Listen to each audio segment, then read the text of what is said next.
जय हिंद दोस्तों, आप सभी का हमारे YouTube चैनल विद्यालय एजुकेशन में स्वागत है। साथियों, आज हम पढ़ने वाले हैं बीपीएससी टीआरई 4.0 और टीआरई 5.0 को ध्यान में रखते हुए जितने भी क्वेश्चन बीपीएससी बिहार लोक सेवा आयोग के द्वारा पूछे गए प्रश्न हैं, उन सभी को वन लाइनर बेस में आज हम करने वाले हैं। और ये हमारी सेकेंड क्लास है। इसके पहले हमने एक क्लास कंप्लीट कर ली है, जिसमें हमने बौद्ध और जैन धर्म तक कंप्लीट किया था। पूरा आपका सिंधु घाटी सभ्यता और पूरा पाषाण काल, मध्य पाषाण काल, इन सभी को स्टार्टिंग से लेकर के और लास्ट में हम जैन धर्म तक जितने भी इंपॉर्टेंट क्वेश्चन थे कंप्लीट किए। और आज की क्लास में हम लोग महाजनपद काल से शुरू करने वाले हैं। महाजनपद जो काल थे या महाजनपद जो थे 16 महाजनपदों से शुरू करने वाले हैं। और यह जो क्लास है प्राथमिक विद्यालय, मध्य विद्यालय, माध्यमिक विद्यालय, उच्च माध्यमिक और जो आपका 11-12 तक ये क्लास इंपॉर्टेंट होने वाली है। पीआरटी से लेकर के जितने भी बीपीएससी के द्वारा क्वेश्चन पूछे गए हैं सभी लोग हम करेंगे। और सामान्य अध्ययन के ये प्रश्न होने वाले हैं। ये एक तरह से बुलेट सीरीज है जो कि वाईसीटी के द्वारा, यूथ कंपटीशन के जो बुक है उसके द्वारा निकाला गया है। और ये point two point quick revision आपका यहाँ पे हो जाएगा। तो चलिए शुरू करते हैं आज की इस क्लास को बिना किसी देरी के। आप देखेंगे 5वां टॉपिक है हमारा 16 महाजनपद का। और 16 महाजनपद में सबसे पहला क्वेश्चन है आज का, कौशल एवं मगध के मध्य संघर्ष का प्रारंभ हुआ। तो ये कब प्रारंभ हुआ था? अजात शत्रु के समय। और ये आपको बीपीएससी एलडीसी मेंस 2022 में पूछा गया प्रश्न है। जितने भी प्रश्न होंगे आज के, ये बीपीएससी के द्वारा पूछे गए प्रश्न होंगे, बिहार पब्लिक सर्विस कमीशन के द्वारा। दूसरा प्रश्न है, मगध शासक बिंबिसार का चिकित्सक कौन था? तो इनके चिकित्सक का नाम है जीवक। और ये 67वीं बीपीएससी प्री 2022 में पूछा गया था। पाटलिपुत्र, पटना राजवंश की राजधानी क्या थी? तो इसकी राजधानी थी मगध। और ये 13th बिहार JGS 2018 में पूछा गया था। 6ठी शताब्दी ईसा पूर्व में बिंबिसार डैश पर राज्य करता था। तो 6ठी शताब्दी ईस्वी पूर्व में बिंबिसार मगध पर शासन करता था। याद रखेंगे। वह शासक जिसने सुंदर नगर पाटलिपुत्र की स्थापना की थी, तो ये उदयन था। उदयन ने पाटलिपुत्र नगर की स्थापना सोन और गंगा और सोन नदियों के संगम पर किया था। अवंती राज्य की राजधानी क्या थी? तो अवंती राज्य की राजधानी थी उज्जैन। अवंती का राजा कौन था? चंद्रप्रद्योत। 6ठी शताब्दी ईसा पूर्व में एक गणतंत्र था, तो ये मल्ल। 6ठी शताब्दी ईसा पूर्व में एक गणतंत्र था मल्ल और वैशाली। यहाँ पे वैशाली भी अगर होगा तो सही रहेगा, ठीक है। मगध की प्रारंभिक राजधानी कौन थी? राजगृह या गिरिव्रज। अजातशत्रु के वंश का क्या नाम था? इसके वंश का नाम था हर्यक वंश। और ये सभी आप देख सकते हैं बीपीएससी प्री, बीपीएससी एपीओ, मतलब बीपीएससी के द्वारा पूछे गए प्रश्न हैं। विश्व का पहला गणतंत्र वैशाली में स्थापित किया गया था। यह है लिच्छवी के द्वारा, जो लिच्छवी थे, लिच्छवी राजाओं के द्वारा स्थापित किया गया था। अगला प्रश्न है, ईसा पूर्व 6ठी सदी में विश्व की प्रथम गणतंत्रात्मक व्यवस्था कहाँ थी? वैशाली में थी। और 16 महाजनपदों की सूची उपलब्ध है, तो यह अंगुत्तर निकाय में उपलब्ध है। याद रखेंगे। बौद्ध ग्रंथ अंगुत्तर निकाय और जैन ग्रंथ भगवती सूत्र में लिखित है 16 महाजनपद। प्रथम मगध साम्राज्य का उत्कर्ष 22 शताब्दी में हुआ था। तो मगध साम्राज्य का जो उत्कर्ष है यह ईसा पूर्व 6ठी शताब्दी में हुआ था। अंग जनपद की राजधानी क्या थी? तो अंग जनपद की राजधानी थी चंपा। और ये आपका Bihar CDPO exam pre exam में पूछा गया था 2005 में। ये देखिए, ये वाला क्वेश्चन पूछा गया था बीपीएससी प्री 1997-98। वत्स का राज्य स्थित था। वत्स की बात करेंगे तो यह इलाहाबाद के आसपास वत्स का राज्य स्थित था। और यह बिहार सीडीपीओ प्रारंभिक परीक्षा में पूछा गया प्रश्न है। प्राचीन भारत में द्वितीय नगरीकरण से संबंधित क्षेत्र था। द्वितीय नगरीकरण से संबंधित क्षेत्र था गांगेय मैदान। और यह बिहार सीडीपीओ परीक्षा में पूछा गया था। अगला प्रश्न है, मौर्य एवं मौर्योत्तर काल। मौर्य और मौर्योत्तर काल के महत्वपूर्ण प्रश्न करते हैं। मौर्य साम्राज्य द्वारा बनवाया गया महल का था, महल बनवाया गया था। तो यह कुम्हरार में बनाया गया था। जो मौर्य साम्राज्य के संस्थापक कौन थे? चंद्रगुप्त मौर्य। और मौर्य साम्राज्य द्वारा महल बनवाया गया था कुम्हरार में। यह आपका बिहार एग्रीकल्चर 2023 में पूछा गया प्रश्न है, पिछले ही साल पूछा गया है। शक संवत का प्रारंभ कब हुआ? तो यह 78 ईस्वी में होता है। और 31 बीपीएससी में पूछा गया है। दूसरी शताब्दी के आसपास रचित संस्कृत के शिलालेख के अनुसार सुदर्शन झील एक कृत्रिम जलाशय की मरम्मत की थी। यह किसके द्वारा किया गया? रुद्रदामन के द्वारा। रुद्रदामन ने की थी। और आपका 68वीं बीपीएससी प्री 2022 में पूछा गया था, जिसका एग्जाम 12/2/2023 को हुआ था। अगला प्रश्न है, मौर्य साम्राज्य का अंतिम शासक कौन था? तो मौर्य साम्राज्य का अंतिम शासक था बृहदेव। और इसकी हत्या किसके द्वारा की गई थी? पुष्यमित्र शुंग। पुष्यमित्र शुंग के द्वारा बृहदेव की हत्या की गई थी। याद रखेंगे। ये आपको बीपीएससी एलडीसी में पूछा गया प्रश्न है। मेगास्थनीज को राजदूत के रूप में डैश के दरबार में भेजा गया था। तो चंद्रगुप्त मौर्य के दरबार में भेजा गया था मेगास्थनीज को। और मेगास्थनीज की पुस्तक का नाम था इंडिका। और ये 31 बीपीएससी 2022 में पूछा गया था। वह पुस्तक जो बिंदुसार को एक अभिषिक्त क्षत्रिय वर्णित करती है, बिंदुसार को एक अभिषिक्त क्षत्रिय वर्णन करती है, उसका नाम है दिव्यावदान। और यह बीपीएससी ऑडिटर में पूछा गया प्रश्न है। अगला प्रश्न है, मौर्य काल में कंकट शोधन न्यायालय डैश प्रकार का न्याय करता था? यह फौजदारी प्रकार का न्याय करता था, याद रखेंगे। और ये आपका बीपीएससी डीएसईओ 2021 में पूछा गया प्रश्न है। ये जितने भी प्रश्न हैं आपके एग्जाम को ध्यान में रखते हुए करवाए जा रहे हैं। और आप देखिए कि ये बीपीएससी टीआरई 4 और टीआरई 5 तक के लिए इंपॉर्टेंट है। समाहर्ता कौन था? तो ये महासंग्रहकर्ता को समाहर्ता कहा जाता है। और ये बीपीएससी सांख्यिकी अधिकारी प्रारंभिक परीक्षा 2016 में पूछा गया था। मौर्य काल में शासकीय भूमि से प्राप्त आय को कहा जाता था? मौर्य काल में जो शासकीय आय से प्राप्त भूमि होती थी, शासकीय भूमि से प्राप्त आय को क्या कहा जाता था? सीता। इसको सीता कहा जाता है। और ये बिहार एपीओ जीएस 2012 में पूछा गया था। अगला क्वेश्चन है, मौर्य काल में शिक्षा का सर्वाधिक प्रसिद्ध केंद्र कौन था? तो ये तक्षशिला। मौर्य काल में शिक्षा का सर्वाधिक प्रसिद्ध केंद्र था तक्षशिला। और ये 47वें बीपीएससी प्री 2004-5 में पूछा गया। कौटिल्य का अर्थशास्त्र विभाजित है? तो यह 15 अधिकरणों में विभाजित है। 48 और 52 बीपीएससी प्री में पूछा गया प्रश्न है। वह शिलालेख जिसमें अशोक ने त्रिरत्न में अपना विश्वास प्रकट किया था, तो वह भाब्रू शिलालेख है। और उसने बीपीएससी डबल एओ में प्राप्त 2021 में पूछा गया प्रश्न है। वह स्तंभ जिसमें अशोक ने स्वयं को मगध का सम्राट बताया था, उस स्तंभ को क्या कहते हैं? भाब्रू शिला स्तंभ लेख। और इसमें अशोक के द्वारा स्वयं को मगध का सम्राट बताया गया। और यह 39वें बीपीएससी प्री में पूछा गया प्रश्न है। अशोक के शिलालेखों का में प्रयुक्त भाषा क्या है? तो अशोक के जितने भी शिलालेख थे उनमें प्रयुक्त भाषा थी प्राकृत भाषा का प्रयोग किया गया था। और 46वें बीपीएससी प्री 2003-4 में पूछा गया। अशोक के ब्राह्मी अभिलेखों को सर्वप्रथम पढ़ा गया था, तो ये जेम्स प्रिंसेप के द्वारा पढ़ा गया था। और ये 48-52 2007-8 में पूछा गया प्रश्न बीपीएससी प्री में। अपने शिलालेखों में अशोक सामान्यतः डैश नाम से जाने जाते हैं, तो ये प्रियदर्शी नाम से जाने जाते हैं अशोक। और ये आपको 65वें बीपीएससी प्री 2019 में पूछा गया था।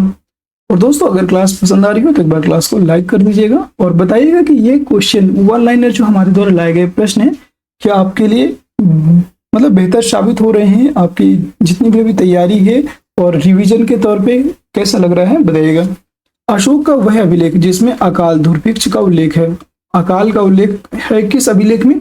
सोह गौरा के अभिलेख में इसका वर्णन है। और ये बीपीएससी डीएसईओ 2021 में पूछा गया था, तो याद रखेंगे सोह गौरा अभिलेख में जिसमें अकाल धूर्भिक्ष का उल्लेख किया गया है। भारत में पहले साम्राज्य की स्थापना डैश शासक के द्वारा की गई है? तो भारत में पहले साम्राज्य की स्थापना चंद्रगुप्त मौर्य के द्वारा की गई थी। और 66वें बीपीएससी प्री 2020 में पूछा गया। चंद्रगुप्त मौर्य कौन था? चंद्रगुप्त मौर्य था एक प्रबुद्ध निरंकुश शासक था चंद्रगुप्त मौर्य। और यहाँ बिहार जीएस एग्जाम में पूछा गया था। प्रसिद्ध ग्रंथ मुद्रा राक्षस के लेखक कौन थे? तो मुद्रा राक्षस के लेखक है विशाख दत्त। अगला है वह विषय जिसमें यह साबित होता है कि चंद्रगुप्त का प्रभाव पश्चिमी भारत तक फैला हुआ था, तो वह थे रुद्रदामन का जूनागढ़ अभिलेख। ये आपको 39वें बीपीएससी प्री में पूछा गया। अगला प्रश्न है वह शासक जिसने पाटलिपुत्र को सर्वप्रथम अपनी राजधानी बनाई थी, तो वह थे आपके चंद्रगुप्त मौर्य। वह मौर्य राजा जिसने दक्कन की विजय प्राप्त की, तो वह थे चंद्रगुप्त मौर्य। जिसके ग्रंथ में चंद्रगुप्त मौर्य का विशिष्ट रूप से वर्णन है वह है विशाख दत्त। विशाख दत्त के ग्रंथ में चंद्रगुप्त मौर्य का विशिष्ट रूप से वर्णन मिलता है। कौटिल्य अथवा चाणक्य डैश सम्राट का प्रधानमंत्री था? तो कौटिल्य और चाणक्य की बात करेंगे तो कौटिल्य अथवा चाणक्य, इसी को विष्णुगुप्त के नाम से भी जाना जाता है कौटिल्य को। और यह चंद्रगुप्त मौर्य के प्रधानमंत्री थे। आपका बिहार जेएस 2018 में पूछा गया था क्वेश्चन। अगला प्रश्न है अर्थशास्त्र नामक पुस्तक का लेखक कौन थे? तो अर्थशास्त्र नामक पुस्तक जो है यह कौटिल्य के द्वारा लिखी गई थी। कौटिल्य के अर्थशास्त्र में डैश के पहलू पर प्रकाश डाला गया है, तो यह राजनीतिक नीतियों पर प्रकाश डाला गया है। यह बीपीएससी प्री 2002 में पूछा गया। नंदवंश के पश्चात मगध पर शासन किया था, यह मौर्य राजवंश ने नंदवंश के पश्चात शासन किया। अगला है सैंड्रो कोर्ट्स ने चंद्रगुप्त मौर्य की पहचान की थी? तो सैंड्रो कोर्ट्स के द्वारा चंद्रगुप्त मौर्य की पहचान की गई विलियम जोन्स के द्वारा। और कौटिल्य की पुस्तक अर्थशास्त्र आधारित है, तो यह शासन कला के सिद्धांत और अभ्यास पर आधारित है, याद रखेंगे। अगला है चंद्रगुप्त मौर्य ने सेल्यूकस को बख्शीश के रूप में दिया था, तो इसके द्वारा बख्शीश के रूप में 500 युद्धक हाथी दिए गए थे। और 65वें बीपीएससी प्री एग्जाम 2019 में पूछा गया था ये। मेगास्थनीज दूत था, तो मेगास्थनीज की बात करेंगे तो यह सेल्यूकस का दूत था और यह किसके दरबार में आया था? मेगास्थनीज चंद्रगुप्त मौर्य के दरबार में आया था। क्या बोल रहे हैं? चंद्रगुप्त मौर्य के दरबार में आया था, याद रखें, अभी बताया भी था आपको। वह स्रोत जिसमें पाटलिपुत्र के प्रशासन का वर्णन मिलता है वह है मेगास्थनीज की लिखी हुई इंडिका। मेगास्थनीज ने इंडिका नामक पुस्तक लिखा था जिसमें पाटलिपुत्र के प्रशासन, मौर्य प्रशासन का वर्णन मिलता है। ये आपका 46वें बीपीएससी प्री 2003-4 में पूछा गया। वह मौर्य साम्राज्य का 7 वर्गों में विभाजन का विशेष रूप से उल्लेख किया गया था, तो यह मेगास्थनीज की पुस्तिका में इसका उल्लेख किया गया और यह 46वें बीपीएससी प्री 2003-4 में पूछा गया। अगला क्वेश्चन देखिए, दोबारा से ये रिपीट होता है। इंडिका के लेखक कौन थे? तो ये थे मेगास्थनीज।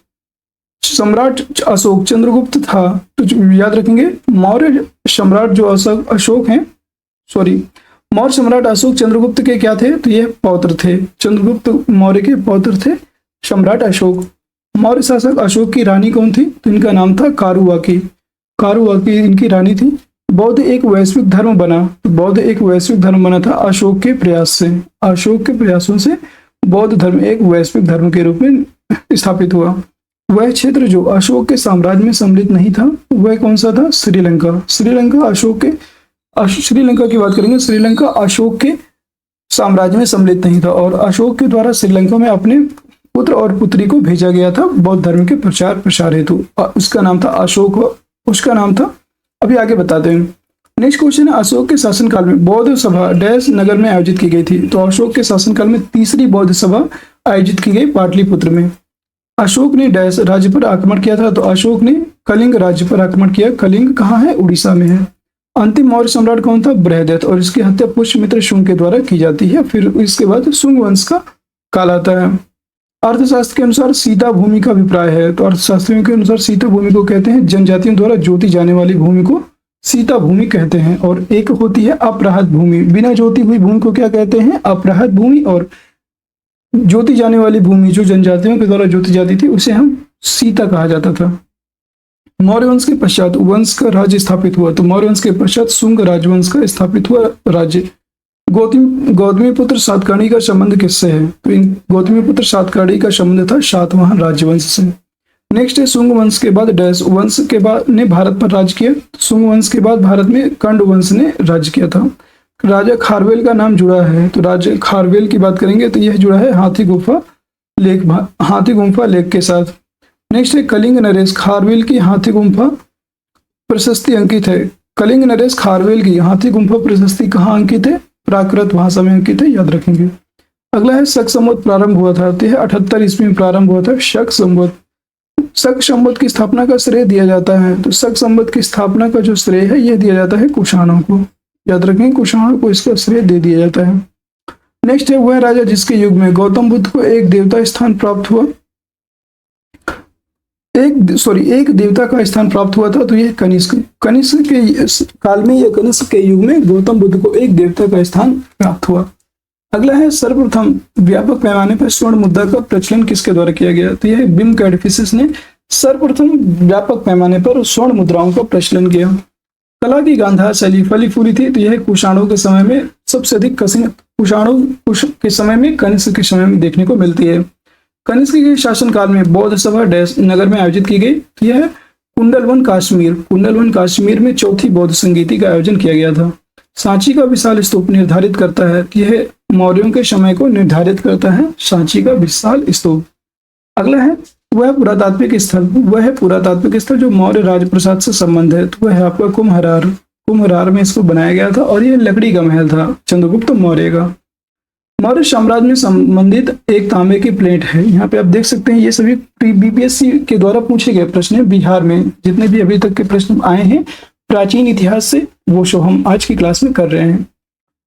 मौर्य साम्राज्य से संबंधित एक तांबे की प्लेट है, तो इसे हम ताम्रपात्र कहते हैं और ये 25वें बिहार जीएस 2012 में पूछा गया था। बराबर की गुफाओं को अशोक डैश संप्रदाय को दान में दिया था, तो बराबर की गुफाओं को अशोक ने आजीवक संप्रदाय को दान में दिया था और यह बिहार एपीओ जीएस 2011 में पूछा गया था। पाटलिपुत्र में स्थित चंद्रगुप्त महल मुख्यतः बना था, तो यह लकड़ी का बना था, अभी बताया आपको। यह आपको 41वीं बीपीएससी प्री 1996 में पूछा गया था। अगला है भूमि अनुदान। भूमि अनुदान डैश को दिए गए थे जो शाही दरबार से जुड़े थे, तो यह ब्राह्मणों को दिए गए थे भूमि अनुदान। नेक्स्ट क्वेश्चन है आपका, भारत में सोने के सिक्के जारी करने के भारत में सोने के सिक्के जारी किए गए थे, तो यह भारतीय यूनानी शासकों के द्वारा किए गए थे सोने के सिक्के जारी। अगला है उस स्रोत का नाम बताएं जो